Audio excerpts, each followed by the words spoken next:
Hi there, thanks for clicking on the video.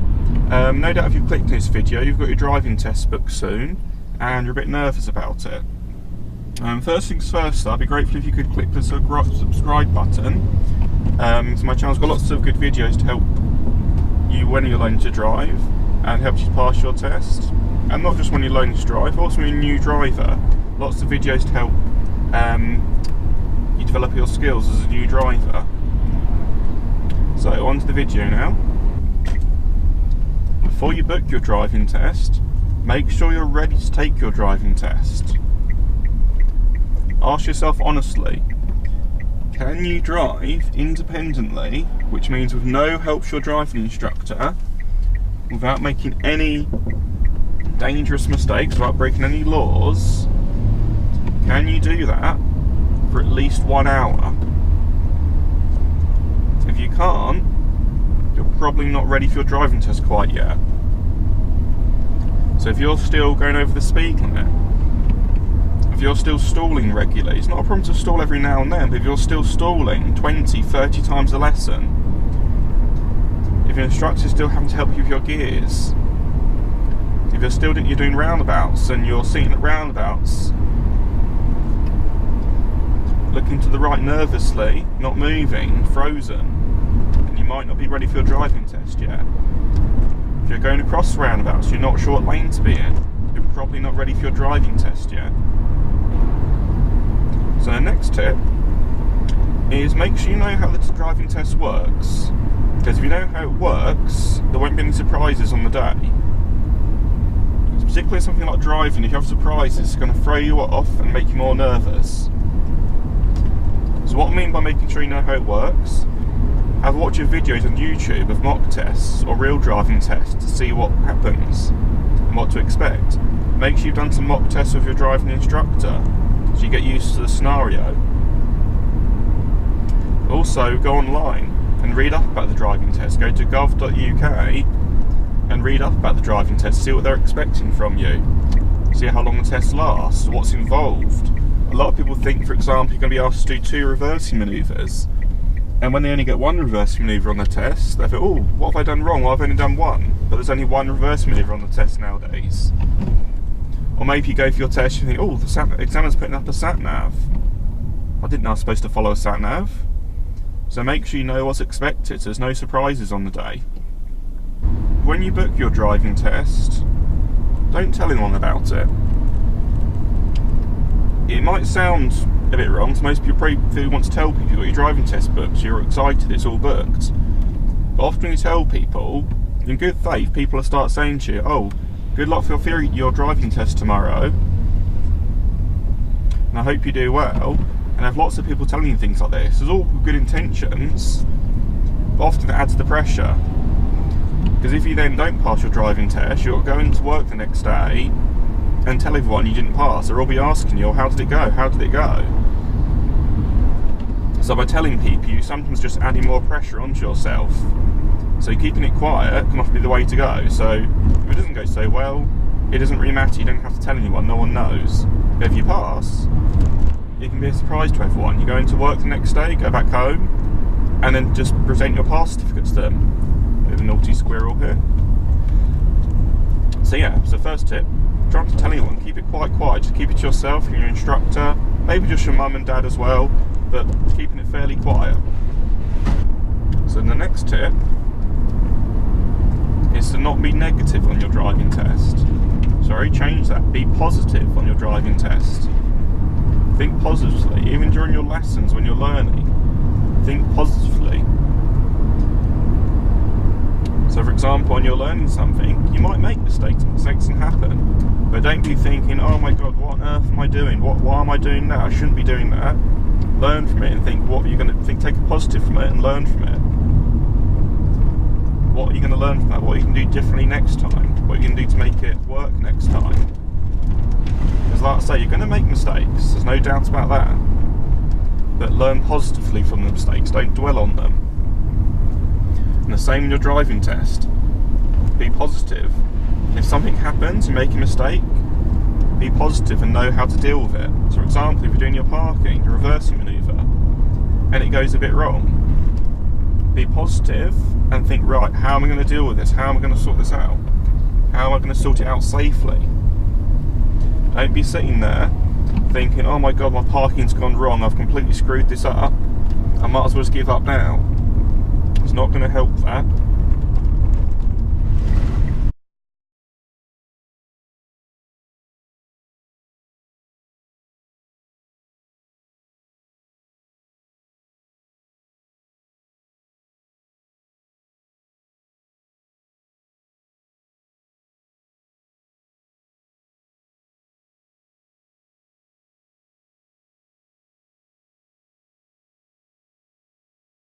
About thinking positively, have you ever done a hill start on a road such as this? And you've gone clutch down, put it into first gear, and you're thinking so hard about thinking, don't roll back, don't roll back, don't roll back. Oh my god, it's rolling back, it's rolling back. Thinking so hard about what not to do, you don't realise what you need to do. So this is an example of thinking very negatively. So, better way to think positively. Think about what you need to do. So you need to go clutch down into first gear, press the gas gently to a gentle rev, find the biting point, feel the biting point, hear the gas. So hear the gas and feel the biting point. Do your checks, release the handbrake, clutch up a small bit, tiny bit, and as you pull away, hold your clutch still. So hold your clutch still, hold your clutch still, and now fully release the clutch once you've pulled away a few car lengths. So think positively. Another example of thinking positively. Let's imagine you're at a busy set of traffic lights. You're checking your mirror. There's 10 cars behind you. They're already quite close behind you. Lights go green. And that happens. So that's thinking very negatively. You're thinking about what you don't want to happen. You're sitting there thinking, oh my god, these cars are all behind me. I'm going to stall and hold them all up. Not a good way to be thinking. So think positively. So focus on what you're doing. The cars behind are there, but focus on what you're doing. So think the lights are red. So you see the traffic starting to slow down from the right. So you know your light's going to change soon. So you get your feet ready. Gas, biting point, feel the gas. Sorry, hear the gas, feel the biting point. If your hands on the right handbrake, the lights change. Of course, I'm doing a blind spot check here, just from park to the side of the road. On your lights, you wouldn't need to do this. The lights go green, keep your feet still, control the pedals, focus on the pedals. Now fully release the clutch once you've pulled away, and then changing gears. The next thing you can do to stay calm is, before you go into the test centre, is do some breathing exercises to calm down. If you feel your heart racing, then you need to calm yourself down, because having your heart racing could affect your driving negatively. So before you go into the test centre, what you want to do is stand outside. Stand in a nice positive position. Your legs spread out, your arms on your hips.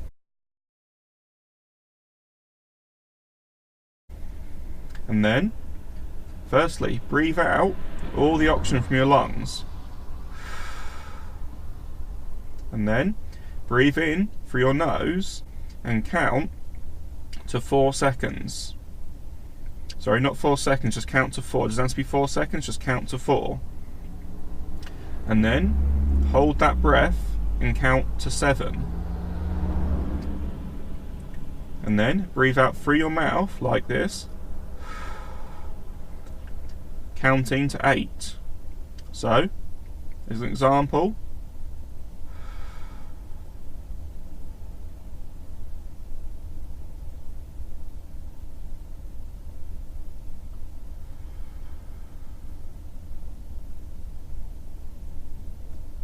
like that, and do that a few times. And as you do it, notice your heart rate slowing down. Also, feel the oxygen as it comes into your lungs, and as the oxygen goes to your brain and makes your brain work. So you're breathing in positive and breathing out the negative. Breathing in positive thoughts, breathing out negative thoughts. So next tip is to remember, the examiners aren't evil. A lot of people think the examiners are evil. They're out there to get you, they're out there to fail you. But think of it more positively. Their job role is to pass people who are competent enough to drive independently and safely. And just don't try not to believe stories people tell you. Often people say, oh, the examiner failed me for no reason. They won't fail you for no reason, otherwise they'd lose their job. They'll fail you for a genuine reason. It's just the problem is when people take their driving tests and they make a mistake, they often blame other people. It's just a human mentality. If you make a mistake, you blame someone else. Oh, it's the examiner's fault. He told me to turn right down that road. I don't like that road. Well, as a driver, you need to be able to deal with any situations. An example to prove that examiners aren't evil and they're to try to help you, and they understand you're nervous, is had a driving test a few years back where a girl was asked to turn right at a set of traffic lights. The traffic lights were on red, so she checked on mirrors, signalled right, and then stopped behind the stop line. All done well. And then the light went green. As it went green, she was looking towards her right, so just looking towards her right where she wanted to go. And then guess what came from her left? An ambulance with all their sirens on, blaring out. And she only noticed this when she was pretty much in front of the ambulance. Now, it wasn't as tight as it sounds, but she certainly should have held back. She didn't force the ambulance to emergency stop, but she certainly should have seen it earlier.